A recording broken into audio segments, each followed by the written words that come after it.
நம்ம சேனலை ஃபாலோ பண்ணிக்கிட்டு இருக்கிற எல்லா ஃப்ரெண்ட்ஸுக்கும் வணக்கம். இன்றைக்கி ரொம்ப நாள் விட்டு ஒரு டுட்டோரியல் வீடியோ பார்க்க போகிறோம். நம்ம நிறைய ஃபேஸ் வரைவோம். ஸோ அந்த ஃபேஸில் பார்த்தீங்கன்னா ஐயெல்லாம் வேறு மாதிரி இருக்கும். நான் இந்த வீடியோவில் சொல்லக்கூடிய ஒரு 5 ஸ்டெப் இருக்கும். ஸோ அந்த ஸ்டெப்பை ஃபாலோ பண்ணிங்கன்னா நீங்கள் எந்த ஃபேஸில் இருக்கக்கூடிய ஐயை வேணாலும் ஈஸியாக நான் சொல்கிற இந்த ஸ்டெப் மூலயமா வரையலாம். ஸோ அதுக்கெல்லாம் முன்னாடி வீடியோக்கு யாராவது புதுசாக வந்திருந்தீங்க அப்படின்னாக்கா மறக்காமல் சப்ஸ்கிரைப் பண்ணிக்கோங்க. பக்கத்தில் இருக்கிற பெல் பட்டனை ப்ரெஸ் பண்ணி ஆளுங்கிற ஆப்ஷன் செட் பண்ணி வச்சுக்கோங்க.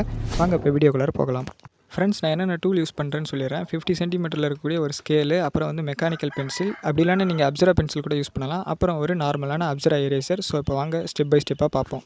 Step number 1, identify the I direction. அப்படின்னாக்கா நம்ம வரையக்கூடிய படத்தில் வந்து பார்த்திங்கன்னா அந்த ஃபேஸில் கண்ணெல்லாம் ஒவ்வொரு ஆங்கிளில் இருக்கும். ஒரு சில படங்களில் ஸ்ட்ரைட்டாக இருக்கும், ஒரு சில படங்களில் வேறு எங்கேயோ பார்க்குற மாதிரி இருக்கும், ஒரு சில படங்களில் கீழே பார்க்குற மாதிரி, இந்த மாதிரி டிஃப்ரெண்ட்டான ஆங்கிளில் இருக்கும். ஸ்டெப் நம்பர் 1 என்னன்னாக்கா, நம்ம இப்போ விராட் கோலி ஃபோட்டோ வச்சுருக்கோம் இல்லையா, இதில் பார்த்திங்கன்னா ஸ்ட்ரைட்டாக இருக்குது.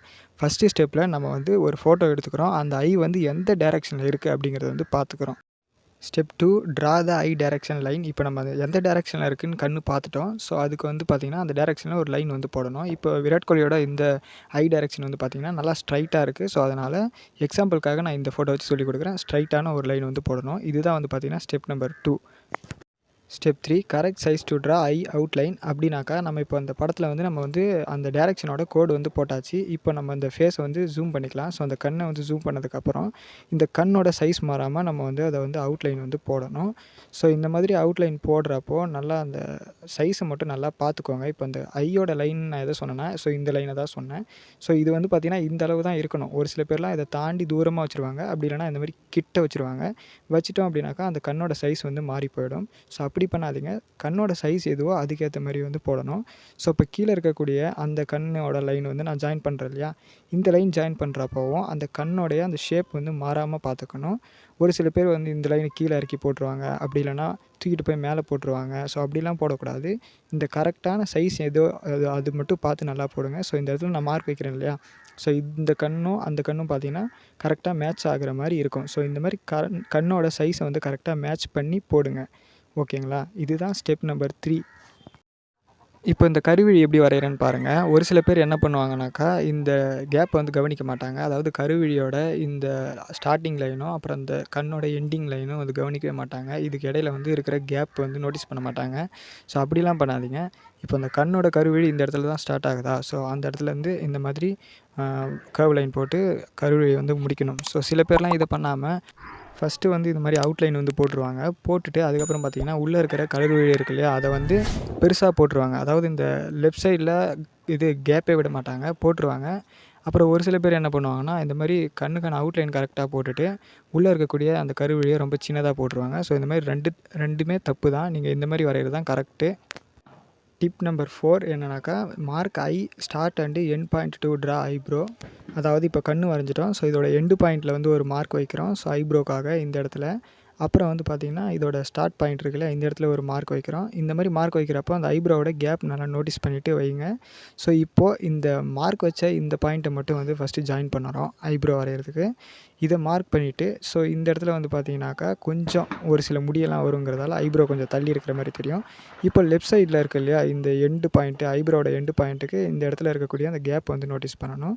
ஸோ இந்த இடத்துலேருந்து இந்த இடத்து வரைக்கும் ஒரு மார்க் வச்சோம் அப்படின்னாக்கா அது வந்து கரெக்டாக இருக்கும். ஸோ இதை தாண்டி ஒரு சில பேர் மார்க் வச்சு ஐப்ரோ பெருசாக பண்ணி விட்ருவாங்க. அப்படி பண்ணாதீங்க. இந்த மாதிரி ஐப்ரோ வந்து இந்த இடத்துல இருந்தால் கரெக்டாக இருக்கும்னு நமக்காகவே தோணும். ஸோ அதனால் இந்த சைடில் இருக்கக்கூடிய இந்த ஐ லைன்லேருந்து இந்தாண்ட லெஃப்ட் சைடில் நல்லா மார்க் வச்சுட்டு அதுக்கப்புறமா அந்த ஐப்ரோ வந்து வரைகிறது நல்லது. மேலே இருக்கக்கூடிய ஒரு சின்ன கோடு இருக்கு இல்லையா, அதை வந்து வரைஞ்சிக்கிறேன்.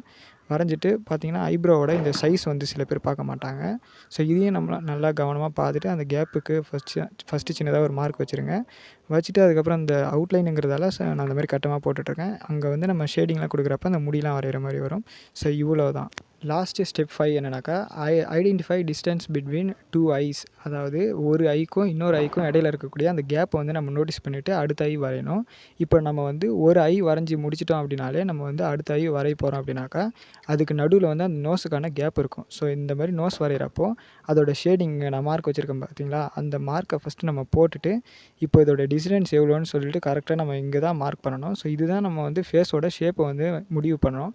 இது நீங்கள் கொஞ்சம் உள்ளே வச்சுட்டாலும் தப்பாக மாறிடும், கொஞ்சம் தூரமாக வச்சுட்டாலும் அந்த ஃபேஸோட ஷேப்பே மாறி போயிடும். இப்போது லெஃப்ட் ஐயை நம்ம என்ன பண்ணோமோ அதே தான் இப்போ வந்து ரைட் ஐயும் நம்ம பண்ண போகிறோம். ரைட் ஐயும் லெஃப்ட் ஐயும் வரைகிறதுக்கு முன்னாடி இந்த கேப் வந்து ரொம்பவே இம்பார்ட்டண்ட். நல்லா கவனிச்சுக்கோங்க. இது நீங்கள் கரெக்டாக வச்சு நீங்கள் ட்ரா பண்ணுறீங்களோ அப்போ தான் வந்து பார்த்திங்கன்னா அந்த ஃபேஸோட ஷேப் வந்து கரெக்டாக வரும். ஸோ இப்போ நம்ம லெஃப்ட் ஐ எப்படி வரைஞ்சோமோ அதே ஃபாலோ பண்ணி அதே மெத்தட்ஸ் யூஸ் பண்ணி ரைட் ஐயும் வரைகிறோம். ஸோ இந்த மாதிரி ரெண்டும் வரைகிறப்போ 2 சைடுமே ஈக்குவலாக இருக்கணும். அந்த ஐயோட லைனும் சரி ஐபாலும் சரி. இது வந்து ஸ்ட்ரைட் ஃபேஸுங்கிறதால நான் இப்படி சொல்கிறேன். இதுவே ஒரு சில ஃபேஸ்லாம் வளைஞ்சிருந்துச்சு அப்படின்னாக்கா அந்த மாதிரி ஃபேஸுக்கு நம்ம வந்து அதுக்கேற்ற மாதிரி மாற்றிக்க வேண்டியது தான். இதுக்கும் நான் வந்து பார்த்திங்கன்னா அதே மாதிரி ஐப்ரோவுக்கு மார்க் வச்சு அதே மாதிரி பண்ணிக்கிறேன். ஸோ அதே மாதிரி லைன் போட்டுட்டு ஐப்ரோவோட சைஸும் நான் வந்து பார்த்திங்கன்னா மேலே வந்து மார்க் வச்சுக்கிறேன். லெஃப்ட் ஐ வரைஞ்சிட்டிங்கனாலே ரைட் ஐயை நம்ம அதை ஸ்கேல் வச்சு நம்ம வந்து அளந்து வரைஞ்சிக்கலாம். ஸோ இவ்வளோ தான் மேட்ரு. ஓகே ஃப்ரெண்ட்ஸ், ஐ எப்படி வரைகிறேன்னு சொல்லியாச்சு. இப்போ சைடு ஐ வந்து எப்படி வரைகிறதுன்னு சும்மா ஒரு ஓரலாக சொல்கிறேன் பாருங்கள். MS தோனியோட இந்த ஃபோட்டோ எக்ஸாம்பிளுக்கு எடுத்திருக்கேன். இவரோட கண் வந்து பார்த்திங்கன்னா ஸ்ட்ரைட் ஃபேஸ் கிடையாது. கொஞ்சம் சைடாக பார்க்குறதால கண் வளைஞ்சிருக்கு. ஸோ வளைஞ்சிருக்கக்கூடிய இவரோட கண்ணோட ஆங்கிள் வந்து நம்ம ஸ்கேலை வந்து கொஞ்சம் லைட்டாக ஸ்லைடாக சாய்ச்சோம் அப்படின்னாக்கா இந்த மாதிரி ஆங்கிளில் கிடைக்கும். இந்த மாதிரி ஆங்கிளில் வந்து அந்த கோடை போட்டுட்டு அதுக்கப்புறம் நம்ம வந்து மற்ற கண் எப்படி வரைஞ்சோமோ அதே மாதிரி வரைய வேண்டியது தான். இப்படி நம்ம சைட் ஃபேஸ் வரைகிறப்போ என்ன ஆகும் அப்படின்னாக்கா, அதாவது சைட் ஃபேஸில் இருக்கக்கூடிய கண் வரைகிறப்போ அதோட கண்ணோட சைஸ் வந்து ஒரு சில இடத்துல வந்து மாறும். இப்போ நான் லெஃப்ட் கண் வரைஞ்சிட்டு ரைட்டு கண்ணுக்கு வந்து ஷேடு வச்சுட்டு அப்புறம் வந்து பார்த்திங்கன்னா அந்த ரைட் கண் வரைஞ்சிட்ருக்கேன் அப்படின்னாக்கா லெஃப்ட் கண்ணுக்கும் ரைட்டு கண்ணுக்கும் ஒரு சில சின்ன சின்ன டிஃப்ரென்ஸ்லாம் இருக்கும். அதோட ஐப்ரோவுக்கும் இருக்கும். ஸோ இதுதான் நம்ம வந்து மேட்ச் பண்ணி வரையணும். ஓகே ஃப்ரெண்ட்ஸ், இந்த வீடியோவில் நான் சொன்ன இந்த 5 ஸ்டெப்ஸை நீங்கள் ஃபாலோ பண்ணி வரைஞ்சிங்கனாலே எந்த ஃபேஸில் இருக்கக்கூடிய ஐ வேணாலும் நீங்கள் வரைஞ்சிக்கலாம். உங்களுக்கு வேறு ஏதாவது வீடியோ வேணும்னா கமெண்ட் செக்ஷனில் சொல்லுங்கள். அதை பற்றி நம்ம வீடியோ வந்து போட்டுருவோம். வீடியோ பிடிச்சிருந்துச்சின்னா மறக்காமல் லைக் ஒன்று பண்ணிக்கோங்க. இது மாதிரி டுட்டோரியல் வீடியோஸ்லாம் உங்களுக்கு வேணும்னு நினச்சிங்கன்னா ட்ரீம் யார்ட் சேனலுக்கு தவறாமல் சப்ஸ்கிரைப் பண்ணிவிட்டு பக்கத்தில் இருக்கிற பெல் பட்டனை ப்ரெஸ் பண்ணி ஆளுங்கிற ஆப்ஷன் செட் பண்ணி வச்சுக்கோங்க. அடுத்த ஒரு வீடியோவில் மீட் பண்ணுறேன். இந்த வீடியோ விட்டு இப்போ கிளம்புறேன்.